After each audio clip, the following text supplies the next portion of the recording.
Assalamu alaikum. Today we are going to discuss community test number 3 about family centered care. A group of two parents and their children living together as a unit is called family. Family basically closely related people living together is called a family. They might be having a blood relationship. Complete circle is genogram symbol used for females. Genogram symbols basically क्या होते हैं कि एक family tree कह लें आप, symbolic family tree होता है जिसमें एक पर्सन, उसके फैमिली मेम्बर्स और उनके रिलेशनशिप्स, उनका मेडिकल हिस्ट्री आप कह लें कि उस पूरे जीनोग्राम में, उस ट्री में जो है वो सिम्बॉलिक ट्री में शो हो रही होती है. तो सर्कल जो है वो फीमेल्स के लिए होता है और स्क्वायर जो है वो मेल्स के लिए यूज्ड होता है. Nuclear family is also called traditional family. Nuclear family में हमारे पास आ जाता है पेरेंट्स और उनके बच्चे. मीन्स कि हमारी जो इमीडिएट फैमिली है वो हमारी न्यूक्लियर या ट्रेडिशनल फैमिली है. The family in which the authority is held by mother is called matriarchal. Archal means authority, तो जहाँ पे अथॉरिटी मदर के पास होगी दैट इज़ मैट्रियार्कल, और अथॉरिटी अगर फादर के पास है तो वो पैट्रियार्कल. इसी तरह से पेट्रीलिनियल एंड मेट्रीलिनियल होता है. लीनियल मीन्स इनहेरिटेंस या टाइटल, तो जहाँ पे टाइटल फादर से पास डाउन हो रहा है तो वो हमारे पास पेट्रीलिनियल आएगा. Couple lives separately from either sides of the family. It means के यहाँ पे लोकेशन जो है वो स्पेसिफाई हो गई है. तो इट मीन्स के जो हमारी लोकेलिटी है उस पर डिपेंड हो रहा है. तो जहाँ पे लोकेलिटी या हमारा डिस्टेंस आ जाता है from either the mother house और द फादर हाउस, या फिर अगर दोनों से ही दूर है तो वो नियो लोकल हो जाएगा. और अगर फादर के करीब है तो पैट्री लोकल, और अगर मदर के करीब है तो matrilocal. Polygamous families are mostly found in Saudia. Polygamous basically ये होता है कि एक मेल की अगर 2 या 3 या 4 शादियां हैं, तो एज़ यू नो कि Islam allows 4 marriages, so this setup is mostly found in Saudia. This shape is genogram of unknown. मैंने पहले बता दिया है कि सर्कल और स्क्वायर जो हैं वो, सर्कल फीमेल्स के लिए एंड स्क्वायर जो है वो मेल्स के लिए यूज़ होता है. And this diamond shape is used for unknown. Children gradually leave home to support themselves with help of the parents. This is dash stage of the family cycle. Family cycle में ये 5-6 stages हैं, जिसमें launching stage पे क्या होता है कि बच्चे बड़े हो गए हैं और उन्होंने अब घर छोड़ना है for their career, for their study.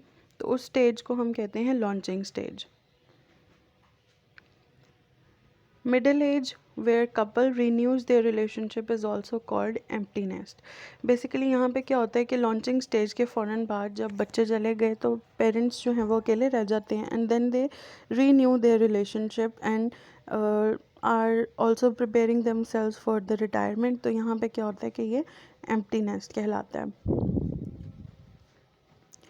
Family in which members fulfill their agreed roles and responsibilities and treat each other with respect and affection is called functional family. अब functional family का basic मतलब ये है कि जो family properly function कर रही है.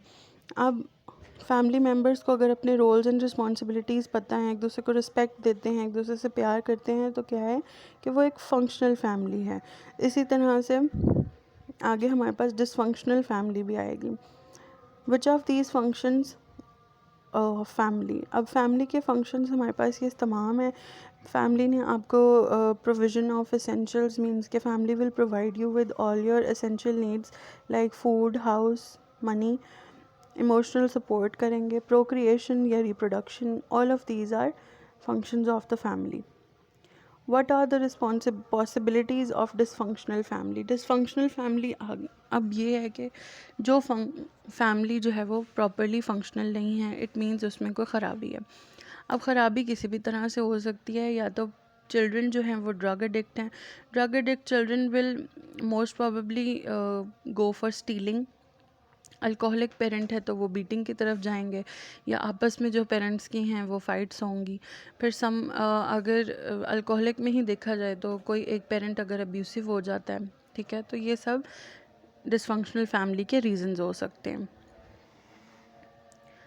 विच of these are work values? Work values में हमारे पास मेन आता है working in a team, showing sympathy and being patient is in religious and another category. Working in a team, giving your best and proving yourself, ये सब हमारे पास work values में आता है। Development pyramid include all except physical development. अब physical development basically इसमें नहीं होती है, हम institutional social and economic development हो रही होती है इस पिरामिड में। इंस्टीट्यूशनल सोशल और इकोनॉमिक डेवलपमेंट जहाँ पे हो रही होती है, तो उसके बाद चौथी एक चीज़ अचीव कर रहते हैं हम, सेल्फ एक्चुअलाइजेशन। तो उस जैसे कि आपने वो पिरामिड पढ़ा है, हमने जैसे कि ये पढ़ा था मैस्लोज़ हायरार्की ऑफ नीड्स, तो उसमें भी इसी तरह से था कि फिजियोलॉजिकल है, फिर लव एंड बिलोंगिंग है, फिर सेफ्टी है, फिर सेल्फ इस्टीम है एंड देन सेल्फ एक्चुअलाइजेशन है। तो यहाँ पे इसी तरह से ये इन सबको मिला के हम सेल्फ एक्चुअलाइज्ड होते हैं डेवलपमेंट में इन अ फैमिली। तो ये इंस्टीट्यूशनल सोशल एंड इकोनॉमिक, ये तीनों चीज़ों में ये सारी चीज़ें इंक्लूड होती हैं जब हम चौथी चीज़ अचीव कर लेते हैं।